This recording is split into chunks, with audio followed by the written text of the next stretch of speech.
बाटे नैहर के मारल यार के मारे का। तो ए भौजी तू अपना नैहरवे से अपना यार से मारका मरवा के बड़ू कि मुहर मरवा के बड़ू का करवा के बड़ू। सूट पाई यार के या साड़ी पा भतार के, सूट पर यार के साड़ी पर भतार के। ये भौजी केतना मजा मारता रू तू बदल बदल के वो वैरायटी। सूट पर यारे से मजा मारता रू आ साड़ी से भतारे से मजा मारता रू। केतना वैरायटी वाला बाड़ू और का करता रू तनी खुल के बताओ। आधा गिरल पवना पो पूरा गिरल बिछवाना पो। आधा गिरल पावना पर आधा गिरल बिछौना पर।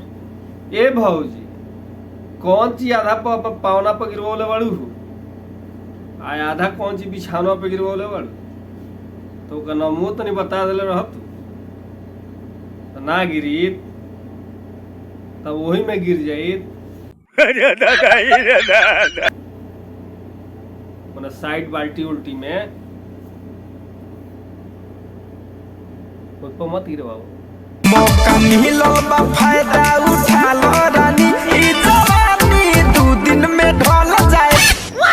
मौका मिलल बा फायदा उठा लो रानी, ई जवानी 2 दिन में ढल जाएगा।